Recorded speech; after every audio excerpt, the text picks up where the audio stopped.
এই বাংলাদেশ, ভারত, পাকিস্তানের এই মক্তব ব্যবস্থাকে নস্যাৎ করার জন্য তারা ওইখানে হাজার কোটি ডলার বাজেট রাখে এবং খরচ করে। আপনি আমাদের বিগত 30 বছরে বা 20-30 বছরে আমাদের দেশের সামগ্রিক কালচার আপনি দেখেন। কিন্ডারগার্টেন প্রতিষ্ঠান তৈরি করা হয়েছে, সারাদিন 24 ঘন্টার এত সময় থাকতে সকালে ফজরের নামাজ পড়তে কেউ উঠে না, কিন্তু কিন্ডারগার্টেন শুরুতেই বিভিন্ন অঞ্চলে রুটিন এমন ভাবে করা হয়েছে যেন মক্তব ব্যবস্থার উপরে প্রভাব পড়ে। কোচিং সিস্টেমকে এমন ভাবে তৈরি করা হয়েছে যেন মক্তব ব্যবস্থাপনার উপরে প্রভাব পড়ে। এগুলা কি পরিকল্পিত ভাবে করা হয়েছে? এগুলা করার জন্য নাটক বানানো হয়েছে। এগুলো মানুষকে স্বাভাবিক করার জন্য, যেন মুসলমানদের উপরে, মুসলমানদের মাঝে ক্ষোভ তৈরি না হয়, বিদ্রোহ তৈরি না হয় এগুলার বিরুদ্ধে। এজন্য বিভিন্ন নাটক তৈরি করা হয়েছে। এই সিস্টেম মানুষের মাইন্ড তৈরি করার জন্য উপন্যাস লেখা হয়েছে এইভাবে যে সকালবেলার মক্তবের চেয়ে পড়াশোনা গুরুত্ব। বিভিন্ন ভাবে সাহিত্যের ক্ষেত্রে যে যে জায়গায় পারছে তারা ওইভাবে চেষ্টা করেছে, যার কারণে আপনারা যারা মুরব্বীরা আছেন, 30 বছর আগে মক্তব ব্যবস্থা আর আজকের মক্তব ব্যবস্থা কত পার্থক্য। 30 বছর আগে একটা ছেলে মক্তবে না গেলে তার পরিবার কেমন কষ্ট পাইতো, আজকে মক্তবে না আসলে তার পরিবারের মধ্যে কোনো প্রভাব আসে কিনা আপনারা চিন্তা করে। অন্তরে ঘৃণা পোষণ করে ইমার্জেন্সি অবস্থায় মুসলমানদের প্রয়োজন হলে মন্দিরে পাহারা দাও, যদি প্রয়োজন হয় তারা পাহারা দিবে, আইন শৃঙ্খলা বাহিনী পাহারা দিবে, প্রয়োজন হলে ইমার্জেন্সি অবস্থায় কোনো জায়গায় প্রয়োজন হলে মুসলমানরাও পাহারা দিবে, আলেমরাও পাহারা দিবে, মাদ্রাসা ছাত্ররাও দিবে যদি প্রয়োজন হয়। কিন্তু এর অর্থই না ঢালাও ভাবে ইমানের দুর্বলতা নিয়ে এসে কুফর এবং শিরকের প্রতি বা মূর্তির প্রতি সফট কর্নার চলে আসবে, নম্রতা চলে আসবে। সাবধান, এটা কিন্তু ইমানের খতরা। কোন এক জাতি যে কোনো কারণে আরেক জাতির শরণাপন্ন হয়, কোন এক জাতি যে কোনো কারণে আরেক জাতির সাথে উঠা বসা চলাফেরা করে, তখন ওই জাতির কৃষ্টি কালচার দ্বারা প্রভাবিত হয়। সুতরাং আরবদের সন্তান ইহুদিদের কাছে পড়ালেখা শুরু করার পর দেখা গেছে অনেক আরব সন্তান ইহুদিদের কৃষ্টি কালচার এবং ধর্মের দ্বারাও প্রভাবিত হয়ে গিয়েছে। যখন লেখাপড়া করতে করতে একটা সময় পর্যন্ত উপনীত হয়েছে, বড় হয়েছে, প্রাপ্তবয়স্ক হয়েছে, তখন আর তাদের উপরে কোনো জোর জবরদস্তিও চলে না। একদিকে শিক্ষিতও হয়েছে, আরেকদিকে ইহুদিও হয়েছে। এই অবস্থায় যখন রাসূল করিম সাল্লাল্লাহু আলাইহি ওয়া আলিহি ওয়াসাল্লাম মদিনা শরীফে হিজরত করলেন, সাধারণত মদিনার এই দুই জাতির মধ্যে আরব জাতি বেশি ইসলাম গ্রহণ করেছে। ইহুদিদের থেকে অল্প কিছু হয়েছে, কিন্তু বেশি ইসলাম গ্রহণ করেছে আরবদের থেকে। আরবরা ছিল মুশরিক আর তারা ছিল ইহুদি। কিছুদিন পরে রাসূল করিম সাল্লাল্লাহু আলাইহি ওয়া আলিহি ওয়াসাল্লাম মদিনা শরীফে একটি রাষ্ট্র প্রতিষ্ঠা করলেন। আমরা জানি নবী করিম আলাইহিস সালাতু ওয়াস সালাম যখন মদিনায় ইসলামী রাষ্ট্র প্রতিষ্ঠা করে ফেলছেন, তখন রাসূল করিম সাল্লাল্লাহু আলাইহি ওয়া আলিহি ওয়াসাল্লামের মদিনায় সবচেয়ে বড় শত্রু হয়ে পড়ে ইহুদিরা। রাসূল কিন্তু জোরপূর্বক, জবরদস্তিমূলক, বিশেষ ক্ষমতা বলে, অস্ত্রের বলে মদিনায় ইসলামী রাষ্ট্র তৈরি করেন। মদিনায় ইসলামী রাষ্ট্রের উৎপত্তিটা হয়েছে এভাবে, যখন রাসূল মদিনা শরীফে গেলেন, মদিনা শরীফের ইহুদিরাও একাধিক ভাগে বিভক্ত আর আরবরাও ভাগে বিভক্ত, তবে সকলে সম্মিলিতভাবে মদিনা শরীফের সব জাতীয় গোষ্ঠীর সামগ্রিক উন্নতি, শান্তি, শৃঙ্খলার জন্য সঠিক নেতৃত্ব খোঁজার চেষ্টা করেছিল।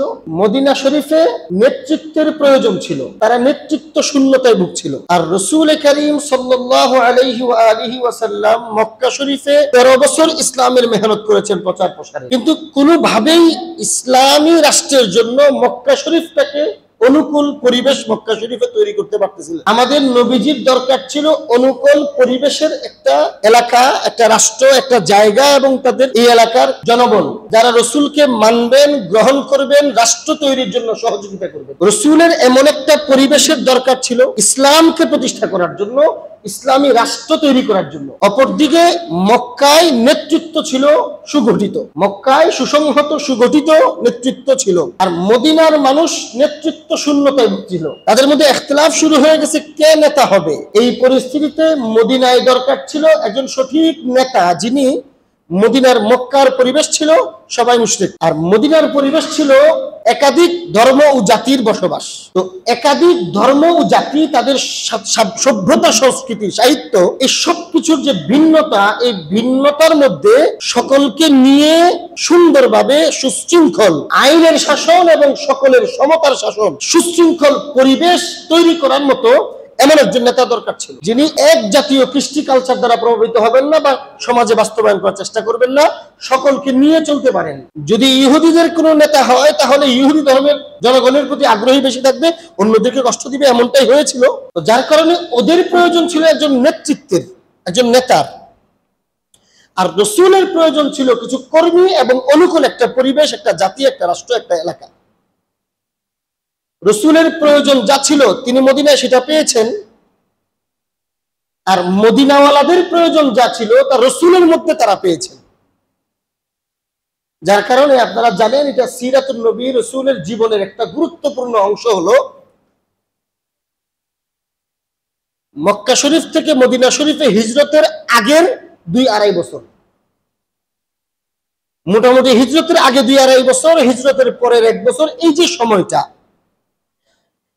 এটা একটা গুরুত্বপূর্ণ সময় নবী করিম আলাইহিস সালাতু ওয়াস সালামের সিরাতে, রাসূলের জীবনের যেই সময়টা পুরাটাই ছিল রাজনৈতিক সময়। নবী করিম আলাইহিস সালাতু ওয়াস সালাম মদিনা শরীফে হিজরত করলেন। হিজরত করার পরে তিনি প্রথমে সকল জাতীয় গোষ্ঠীর মানুষকে নিয়ে বসলেন। ওইখানে ইহুদিদের একাধিক গোষ্ঠীর নেতৃত্ব ছিল, আরবদের নেতৃত্ব ছিল, সকলকে নিয়ে বসলেন। রসুল হিজরত করে যাওয়ার এক মুহূর্তে ইহুদিদের একজন নেতাকে তারা নেতৃত্ব দিয়ে দিবেন বলে মোটামুটি সিদ্ধান্ত ইহুদিরা নিয়ে ফেলেছিল। উনিও ভাবটা এমন নিয়েছিলেন যে আমি তো এখন নেতা হয়ে গেছি মদিনার। ওই ইহুদি নেতার ভাবটাও এমন হয়ে গেছে, এবং ধরেন মোটামুটি 90-95% উনি নেতা, খালি ঘোষণাটা দেওয়া বাকি ছিল। ওই মুহূর্তে মদিনা শরীফের গুরুত্বপূর্ণ পার্সন যারা, ওই নাগরিকদের মধ্যে গুরুত্বপূর্ণ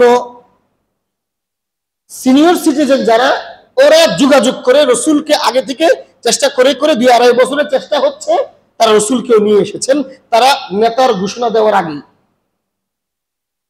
এখন রসুল গিয়েই প্রথম যে রাজনৈতিক কাজ শুরু করলেন সেটা হলো সকলকে, এখানে আমরা ইহুদি বসবাস করি, আগে থেকে আরবরা বসবাস করে, এখন আমরা নতুন মুসলমানরা আসলাম, মোটামুটি বড় দাগে 3 গোষ্ঠী হয়ে গেল।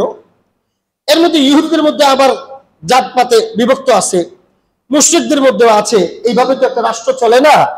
আসেন আমরা বসি, প্রত্যেক জাতীয় গোষ্ঠীর নেতৃত্ব পর্যায়ের লোকেরা আসেন, সকলের পক্ষ থেকে দায়িত্বশীল হিসাবে, প্রতিনিধি হিসাবে প্রত্যেক জাতীয় গোষ্ঠীর প্রতিনিধিদেরকে নিয়ে রসুল প্রথম বৈঠকে বসলেন। সেই বৈঠকে রসুল করিম সাল্লাল্লাহু আলাইহি ওয়া আলিহি ওয়াসাল্লামের ওহী দ্বারা প্রাপ্ত আল্লাহর নির্দেশিত পন্থায় সকল জাতীয় গোষ্ঠীকে নিয়ে শান্তি শৃঙ্খলার একটি সুন্দর রাষ্ট্রের আল্লাহর দেওয়া যে ফর্মুলা, এটা রসুল যখন পেশ করলেন সকলে শান্ত হয়ে গেছে এবং তারা সমস্বরে বলা শুরু করলেন, আমরা তো এমন নেতৃত্ব চেয়েছিলাম। তো এইভাবে কিছু বৈঠকের পর সকলে সম্মিলিতভাবে নবী করিম আলাইহিস সালাতু ওয়াস সালামকে এই মদিনা রাষ্ট্রের প্রধান নিযুক্ত করলেন। থাকবে সবাই, সকলে রসুলের অনুসরণ করবে, তবে সকলে ইসলাম গ্রহণ করতে বাধ্য নয়।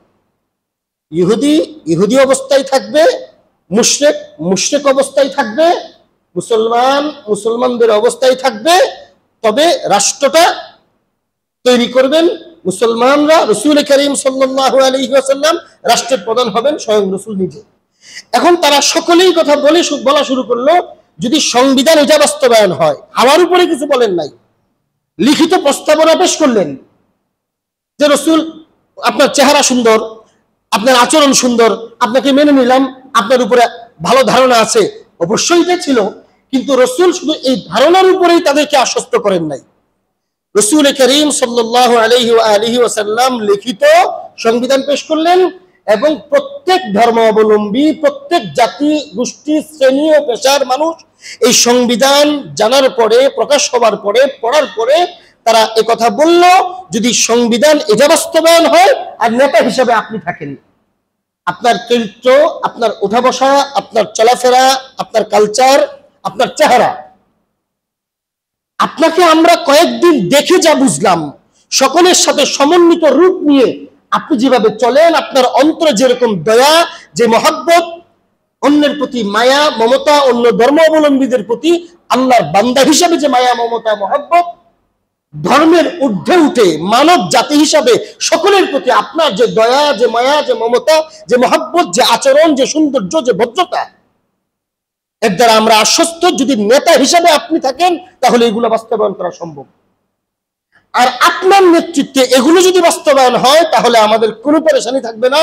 আমরা স্ব ধর্মে স্ব অধিকার নিয়ে সুন্দর, সুশৃঙ্খল এবং নিরাপদ পরিবেশে এই অঞ্চলে বসবাস করতে পারবো। এইভাবে রসুল নেতা হয়ে উঠলেন, মদিনা অঞ্চলের নেতা হিসেবে পরিচিত হলেন এবং রসুলের হাতে সকলের সর্বসম্মতিক্রমে মদিনা রাষ্ট্রের দায়িত্ব দিলেন। রসুল হলেন রাষ্ট্রের প্রধান এবং রসুল এইভাবে দায়িত্ব পালন করা শুরু করলেন। অল্পদিনেই মদিনা শরীফে সুন্দর, সুশৃঙ্খল, এমন সুন্দর শান্তিময় পরিবেশ তৈরি করলেন যা শুধু ইসলামী ঐতিহাসিকগণই লেখেন নাই, গোটা দুনিয়ার আজ পর্যন্ত 1400 বছর যাবত সব ধর্মাবলম্বী যত ধর্মের ঐতিহাসিক আছে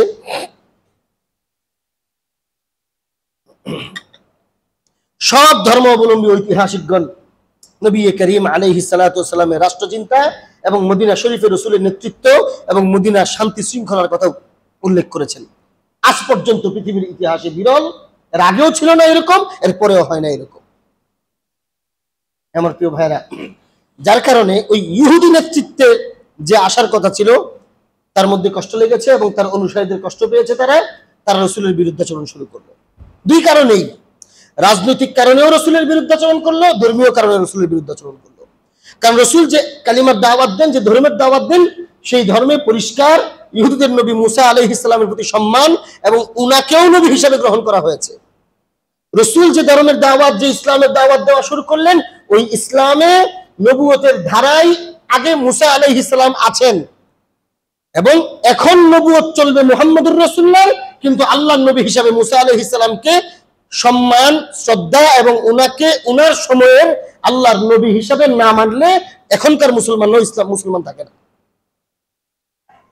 আবার মুসা আলাইহিস সালাম যে শরীয়তের দাওয়াত দিতেন সেই শরীয়ত বিলুপ্ত, এখন মুহাম্মদুর রাসূলুল্লাহর শরীয়ত চলমান। যার কারণে তাদের ধর্মীয় নেতৃত্ব নষ্ট হয়ে গেছে। ইহুদি ধর্ম বাতিল, ইসলাম হলো ইহুদি ধর্মেরই লেটেস্ট মডেল। মূলত কথা হলো এটা, ধর্ম কিন্তু একটাই। আদম আলাইহিস সালাম যে ধর্ম নিয়ে এসেছেন আমরাও সেই ধর্মের অনুসারী। প্রত্যেক নবীর দাওয়াতের কালিমা ছিল লা ইলাহা ইল্লাল্লাহ। দ্বিতীয় অংশ, যে নবী ছিলেন এই নবীর নবুয়তের দাওয়াত ছিল। সুতরাং ওই নবুয়তের মুসা আলাইহিস সালামের ধর্মেরই শেষ ভার্সন, আপডেট ভার্সন এবং লেটেস্ট ভার্সন হলো আজকের ধর্ম। সুতরাং ওইটা বাতিল, ওইটা বাদ দাও, এখন এই ধর্মের অনুসরণ করো। যার কারণে তাদের ধর্মটাও শেষ, ধর্ম চিন্তাও শেষ, নেতৃত্বও শেষ। দুই কারণেই, রাজনৈতিক কারণেও ইহুদিরা মুহাম্মদুর রাসূলুল্লাহ শত্রু, ধর্মীয় কারণেও ইহুদিরা মুসলমানদের শত্রু, রাসূলের শত্রু। এই শত্রুতা তারা প্রকাশ করতে লাগলো। যার কারণে ঘটনা আপনাদেরকে আমিও শুনাইছি, আপনারাও জানেন, ইহুদিরা শান্তি চুক্তির পরেও, এত শান্তি শৃঙ্খলার পরেও বারবার সূক্ষ্মভাবে রাসূলের সাথে শান্তি চুক্তি করে এই এলাকায় থাকে। রাসূল তাদেরকে নিরাপত্তা দেয়, এরপরেও রাসূলকে শহীদ করার চেষ্টা করে।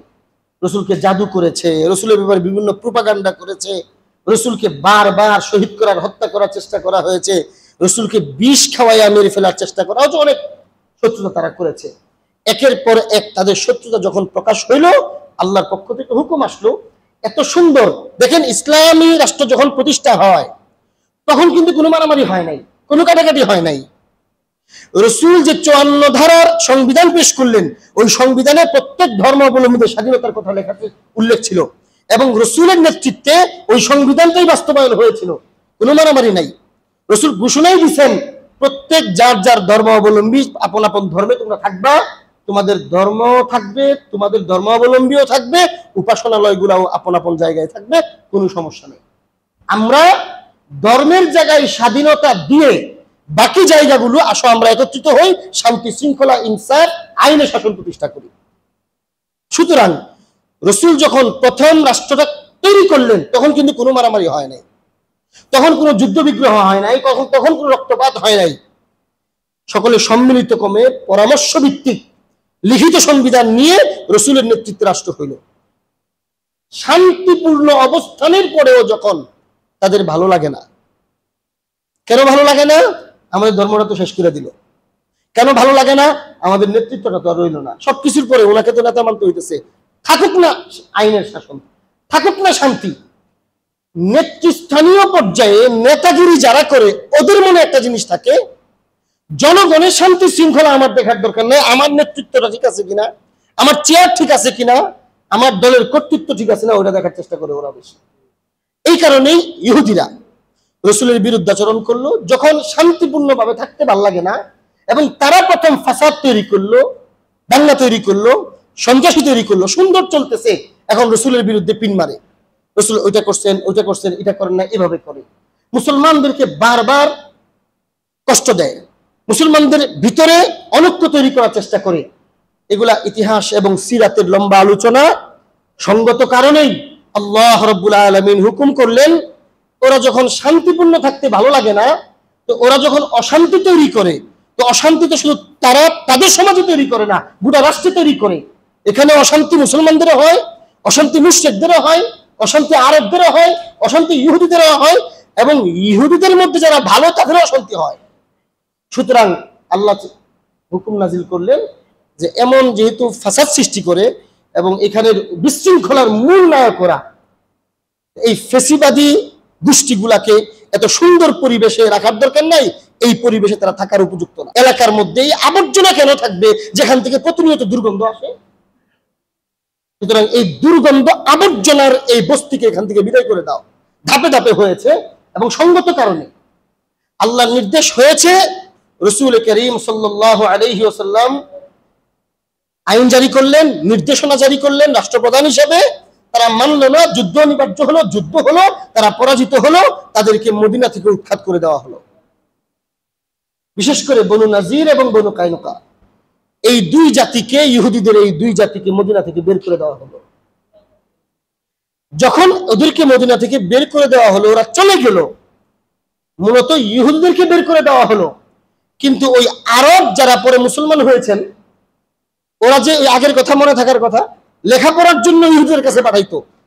ওরা তো ওদের সন্তান, ওরা পড়াশোনার কারণে, উচ্চশিক্ষার কারণে, উচ্চশিক্ষার প্রয়োজনে ইহুদিদের সমাজে গিয়ে তাদের থেকে মূল শিক্ষা অর্জন করার পাশাপাশি ধর্মটাকেও গ্রহণ করে আনলো।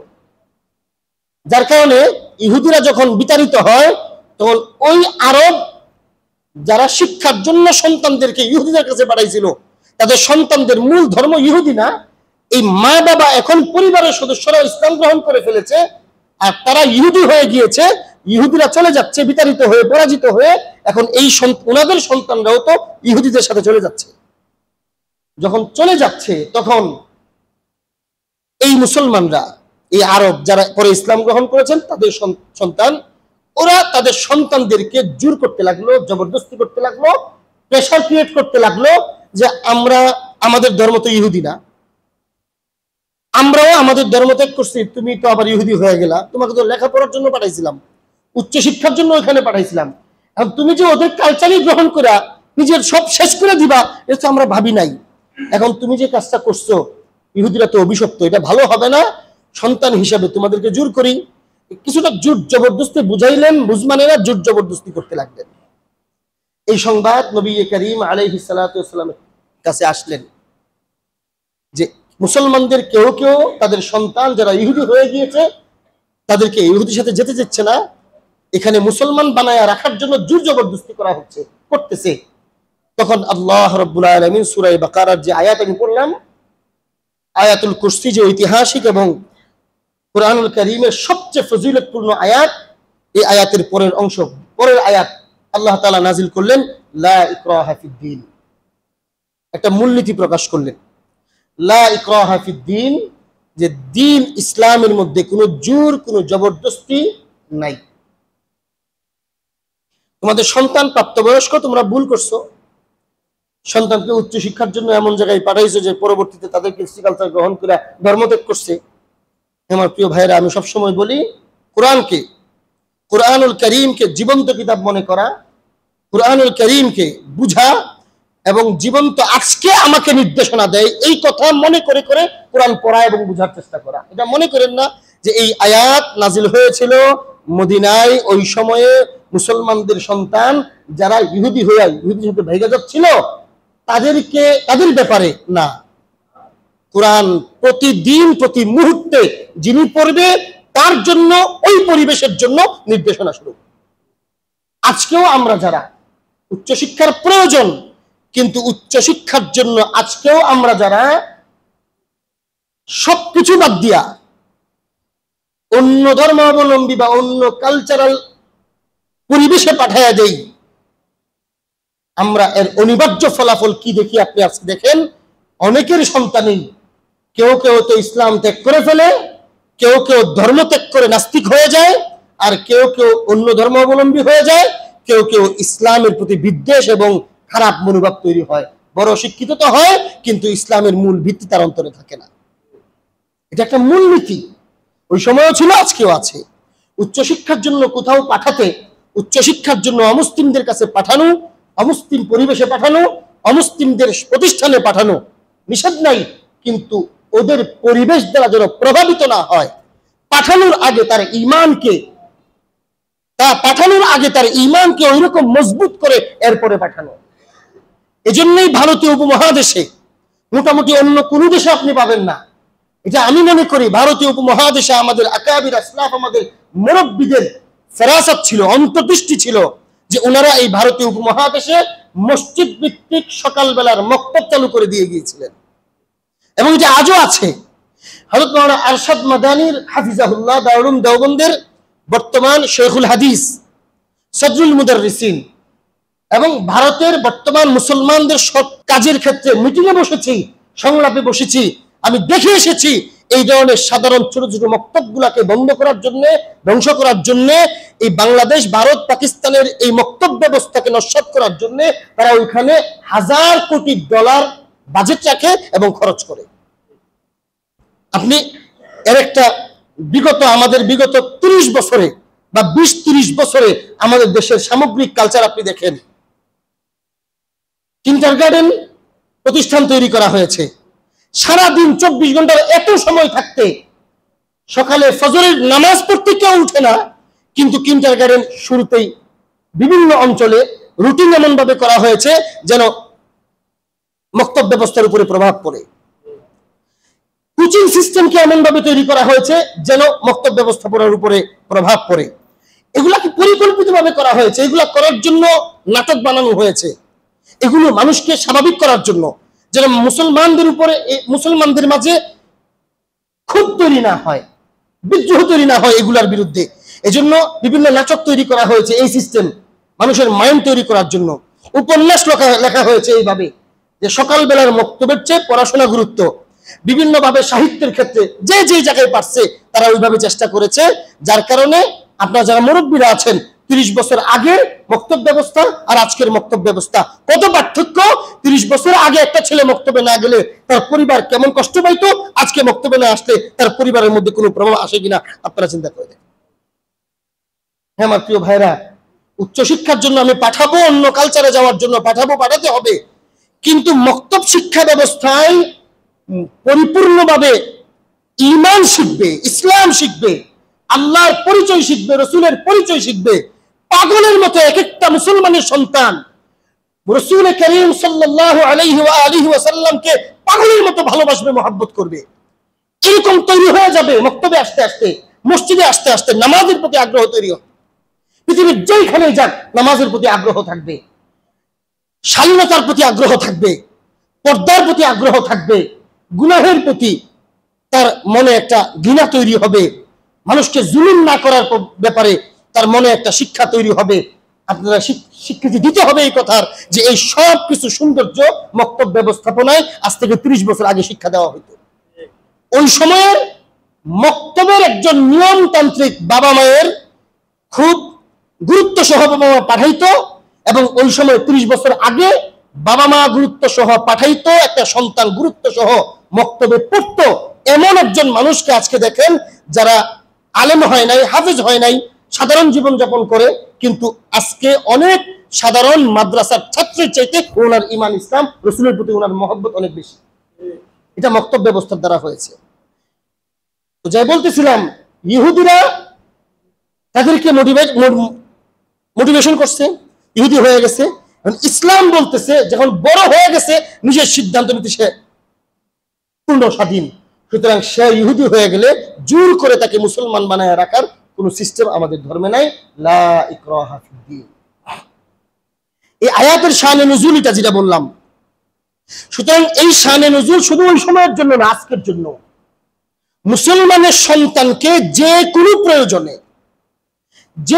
প্রয়োজনে, ধর্মীয় প্রয়োজনে হোক বা জাগতিক প্রয়োজনে হোক, মুসলমানের সন্তানকে যে কোনো প্রয়োজনে অমুসলিমদের কাছে অথবা অমুসলিমদের প্রতিষ্ঠানে অথবা অমুসলিমদের পরিবেশে অথবা অমুসলিমদের দ্বারা প্রভাবিত পরিবেশে, অমুসলিমদের দ্বারা প্রভাবিত প্রতিষ্ঠানে, অমুসলিমদের দ্বারা প্রভাবিত এলাকায় যদি যে কোনো প্রয়োজনে মুসলমানের সন্তানকে পাঠানো লাগে, পাঠানোর বৈধতা আছে, কিন্তু সেখানে গিয়ে পরিবেশের কারণে যে প্রভাব তার মধ্যে আসবে সেই প্রভাব যেন সে গ্রহণ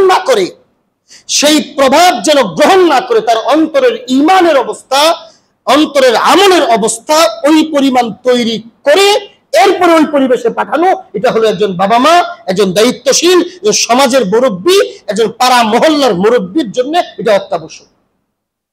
আমার প্রিয় ভাইরা, এজন্য আল্লাহ তাআলা এই আয়াত নাযিল করলেন, লা ইকরাহা ফিদ্দীন। জোর করে আনার কোনো দরকার নাই। ও ইহুদি হয়েছে, চলে যাক। ক্বাদ তাবায়্যানা রুশদু মিনাল গাই। দেখো, এখন জোর করার কোনো দরকার নাই। ইসলামী রাষ্ট্র তৈরি হয়েছে, ইসলামের সৌন্দর্য প্রকাশ হওয়া শুরু হয়েছে, সকলের সম্মিলিত স্বাধীনতা আছে, সাম্প্রদায়িক সম্প্রীতি বজায় আছে। যাদের ইসলাম ভাল লাগে ইসলাম গ্রহণ করবে, যাদের ইহুদিবাদ ভাল লাগে ইহুদি থাকবে, যার যে ধর্ম ভাল লাগে সেখানে থাকুক, সকলে সম্মিলিতভাবে সুন্দর পরিবেশে এখানে বসবাস করবে। সুতরাং যারা ময়লা আবর্জনা, যারা শান্তিপূর্ণ পরিবেশকে নস্যাৎ করে, ওরা চলে যাবে, ওদেরকে বের করে দেওয়া হবে, বাকিরা থাকবে। আর ওরা চলে গেলে জোর করে ইসলাম গ্রহণ করা, জোর করে রাখার কোনো দরকার নেই। এবং এই বিধান আজকেও, এই বিধান কিয়ামত পর্যন্ত।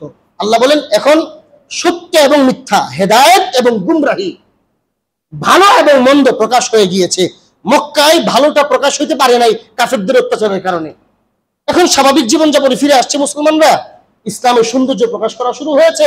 এখন হেদায়েত কি, ভালো কি, সুন্দর কি, সৎপথ কি, এটা প্রকাশ হয়েছে। মন্দ কি, খারাপ কি, এটাও প্রকাশ হয়েছে। এখন স্বাধীনভাবে নাগরিকরা যা গ্রহণ করার করুক। তাবায়্যানা রুশদু মিনাল গাই ফামান ইয়াকফুর বিত-তাগুত। একদম ভাঙা আল্লাহ বলে দিবেন, ফামান ইয়াকফুর বিত-তাগুত ওয়া ইউমিন বিল্লাহ। সুতরাং এখন যারা তাগুতকে অস্বীকার করবে, তাগুতের মূল অর্থ হলো, কোরআন শরীফের মোটামুটি 8 জায়গায় তাগুত শব্দটা এসেছে। এর মূল অর্থ হলো, তাগুত এমন সমস্ত বিষয়কে বলা হয় যেইগুলো ইসলামের মূল আকীদা বিশ্বাসের প্রতি বাধা। ব্যক্তি হোক,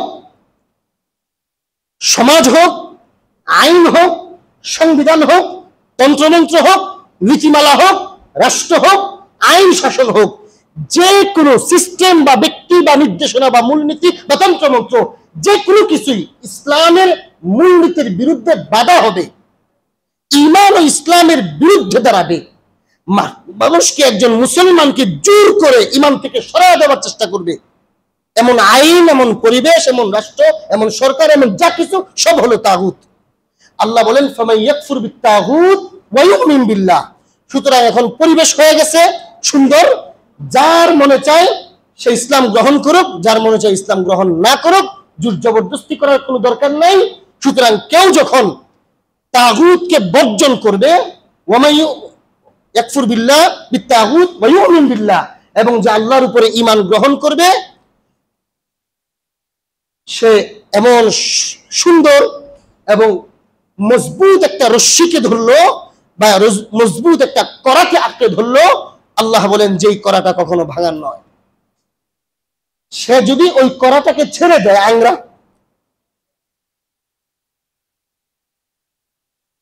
উরওয়াতুল উসকা, উসকা অর্থ হলো মজবুত, উরওয়া অর্থ হলো আংরা বা রশ্মি। যদি সে ছেড়ে দেয় তাহলে সে ধ্বংস হবে। কিন্তু যে কোনো পরিস্থিতির মোকাবেলায়, যে কোনো পরিবেশের মোকাবেলায় সে যদি এই রজ্জুকে ধরে রাখতে পারে, রশ্মিকে ধরে রাখতে পারে, আল্লাহ বলেন ঈমান ইসলামের এই রশ্মি, এই আংরা এত মজবুত, ভাঙবেও না, ছিড়বেও না, নষ্ট হবে না। ঝড় তুফান আসবে, কষ্ট করে ধরে রাখতে পারলে, ইমানের উপরে থাকতে পারলে সে কামিয়াব, আর ধরে রাখতে না পারলে তার ধ্বংস। কিন্তু ইসলাম কখনো ধ্বংস হবে না, ইসলাম নরমাল হবে না, ইসলাম দুর্বল হবে না। আমার প্রিয় ভাইরা, আল্লাহ রাব্বুল আলামিনের এই বিধানকে সামনে রেখে ইসলামে 1400 বছর যাবত চলে আসতেছে। আজকে আমাদের দেশের ইমার্জেন্সি এই পরিস্থিতিটাতে আপনারাও জানেন, আমিও বলে আসতেছি, আমরা প্রতি মুহূর্তে আমাদের শত্রুদের দ্বারা অনিরাপদ পরিবেশে আছি। যে কোনো পরিস্থিতিতে আমাদের শত্রুরা আমাদের এই সুন্দর পরিবেশটাকে নষ্ট করতে চাচ্ছে। বিশেষ করে 5ই আগস্টের সেই বিদ্রোহের পরে, 5ই আগস্টের সেই গণ অভ্যুত্থানের পর থেকে এর মধ্যে সবচেয়ে বড় যেটা হলো এদেশে সংখ্যালঘুরা অনিরাপদ, মন্দির অনিরাপদ। এটার জন্য চেষ্টা করে আসতেছে উলামায়ে কেরাম এবং রাষ্ট্র, বর্তমান সরকার। এজন্য সামনে হিন্দুদের পূজা আছে। মনে রাখতে হবে, মূর্তি এবং শিরকের প্রতি সর্বোচ্চ ঘৃণা একজন মুসলমানদের অন্তরে থাকতে হবে। এটাও মনে রাখেন, জবরদস্তি নাই, মন্দির থাকবে, মূর্তি থাকবে, সব থাকবে, হিন্দু থাকবে, হিন্দুরা উপাসনাও করবে, মন্দিরে পূজাও করবে। এর জন্য লা ইকরাহা ফিদ দ্বীনের অর্থ এটা না যে মূর্তির প্রতি মুসলমানদের সফট কর্নার চলে আসবে, এমনটা কিন্তু না। মূর্তির প্রতি সর্বোচ্চ ঘৃণা থাকতে হবে, শিরকের প্রতি সর্বোচ্চ ঘৃণা থাকতে হবে। মন্দিরের ভিতরে যখন মূর্তির পূজা হয়, তখন মনে রাখতে হবে একজন মুসলমানের ওই মূর্তি এবং মন্দিরে এবং ওই অমুসলিমদের ওই এলাকাটাতে আল্লাহ রাব্বুল আলামিনের সবচেয়ে বেশি রাগ, গুসা, লানত বর্ষিত হতে থাকে। এজন্য মুসলমানরা সেদিকে না যাওয়া, তামসা দেখার জন্য না দেওয়া। তবে রাষ্ট্রের আইন শৃঙ্খলার বর্তমান পরিস্থিতির কারণে, বিশেষ করে আমাদের শত্রুদের ষড়যন্ত্রমূলক কারণে, তারা চায় পূজার মধ্যে হামলা করতে, নাম দিবে মুসলমানরা হামলা করছে, সরকার নিরাপত্তা দিতে পারে নাই। এই জন্য উলামায়ে কেরাম বলছেন, অন্তরে ঘৃণা পোষণ করে ইমার্জেন্সি অবস্থায় মুসলমানদের প্রয়োজন হলে মন্দিরে পাহারা দাও, যদি প্রয়োজন হয় তারা পাহারা দিবে, আইন শৃঙ্খলা বাহিনী পাহারা দিবে। প্রয়োজন হলে ইমার্জেন্সি অবস্থায় কোনো জায়গায় প্রয়োজন হলে মুসলমানরাও পাহারা দিবে, আলেমরাও পাহারা দিবে, মাদ্রাসা ছাত্ররাও দিবে যদি প্রয়োজন হয়। কিন্তু এর অর্থই না ঢালাও পাবে ইমানটাই অন্তর থেকে ইমানের দুর্বলতা নিয়ে এসে কুফর এবং শিরকের প্রতি বা মূর্তির প্রতি সফট কর্নার চলে আসবে, নম্রতা চলে আসবে। সাবধান, এটা কিন্তু ইমানের খতরা। আমরা কঠিন একটা পরিস্থিতিতে আছি। ইমার্জেন্সি অবস্থায় প্রয়োজনে তাদের জন্য, তাদের নিরাপত্তার জন্য কথাও বলতে হবে, কাজও করতে হবে।